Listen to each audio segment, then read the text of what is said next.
Is there a real argument to be made that Jaylen Brown should be the front runner for the MVP award? It's a real conversation, honestly, worth having when you take a look at just how dominant and just how improved Brown has been in the absence of Jason Tatum. And I'll be the first one to admit to you, right? I totally expected Boston to still be in the playoff hunt because they still have a good amount of talent left on that roster, even with Al Horford no longer there, with Kristaps Porzingis no longer in town, with Drew Holiday elsewhere, right?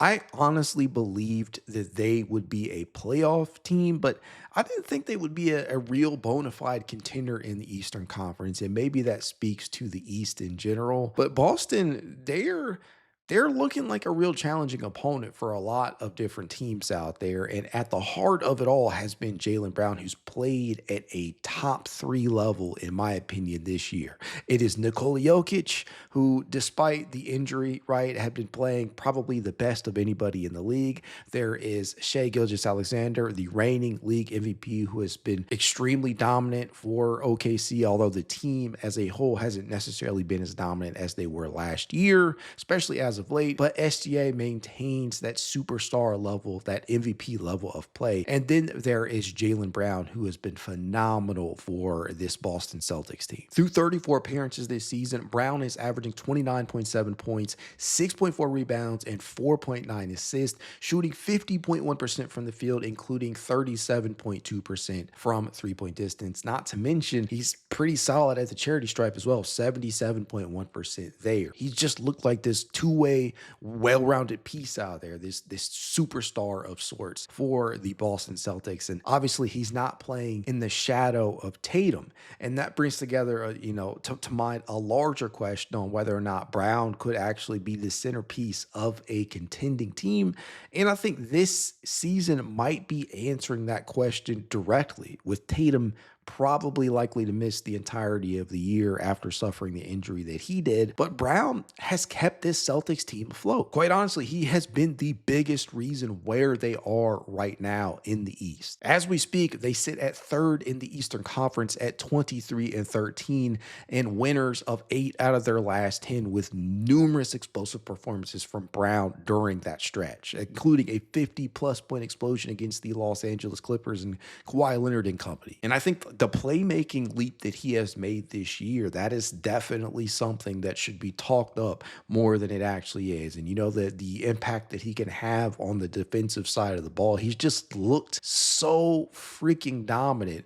He's looked like the player that took home the Finals MVP award back during the 2023-24 playoffs. But again, after what Jokic and SGA have done, I'm not so sure he'll actually win it. But for him to be in these discussions after essentially just playing second fiddle to Tatum for basically his entire career, that's a turn that I don't think many people actually outside of Boston. I guess if you're a Boston fan, you probably saw this coming. But to be honest with you, I didn't think that he had it within his power to actually be a true number one, a centerpiece of a playoff contending team. And that's exactly what he has done for Boston this year. And they're probably really extremely proud of the fact that he has been able to keep them afloat in a season in which many people, including myself, felt would likely be a gap year for them, with Tatum being on the shelf and with all the guys that I already mentioned being out. Certainly didn't expect them to be a top 3 seed in the East, but lo and behold, here we are. Now, he hasn't been perfect, right? He is somebody that has turned the ball over a lot. I think he, entering today, is 4th in the NBA in turnovers per game,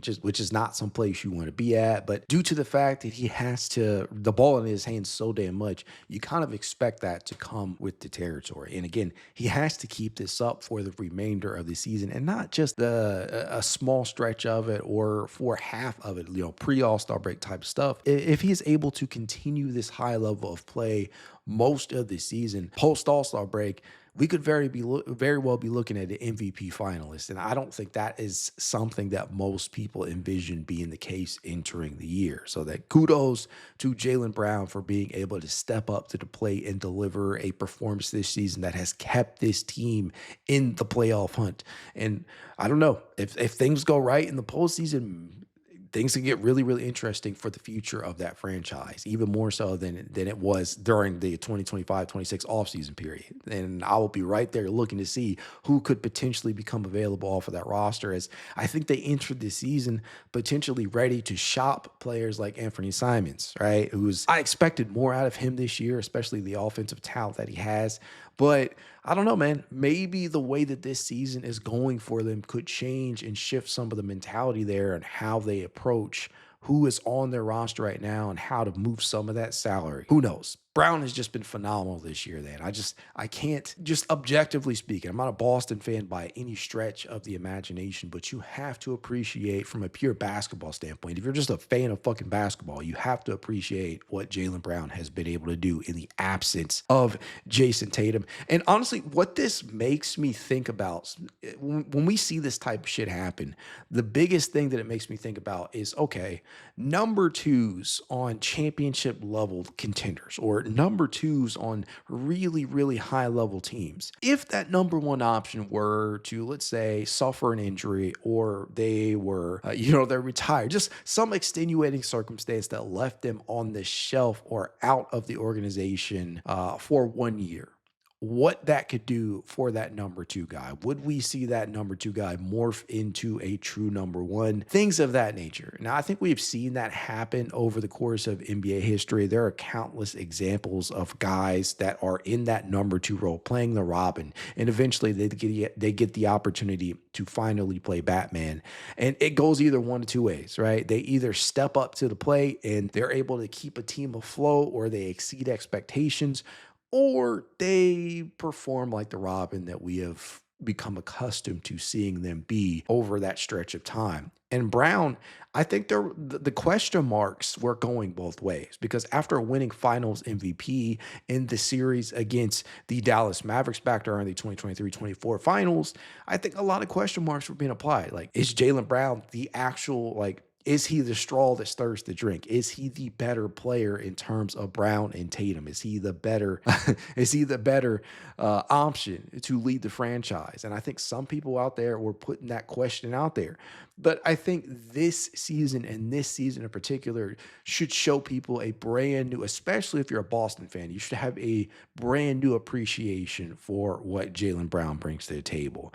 That's all I can say. And that's just objectively speaking. Despise the Boston Celtics and everything that organization has taken away from the Cleveland Cavaliers over the last couple of decades.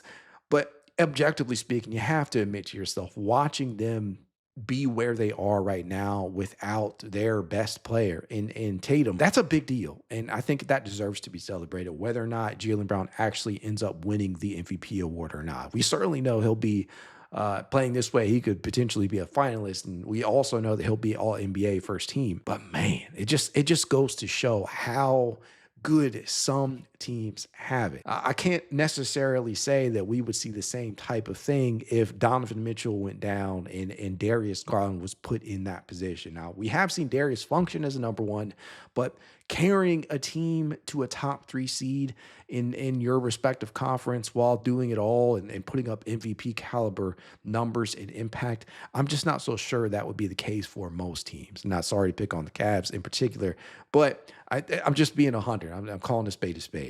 I saw all this to say Brown has been phenomenal this year, and just from the outside looking in, I do wonder what the value looks like through Boston fans' eyes. How do they now view Brown versus how they viewed him prior to the season beginning?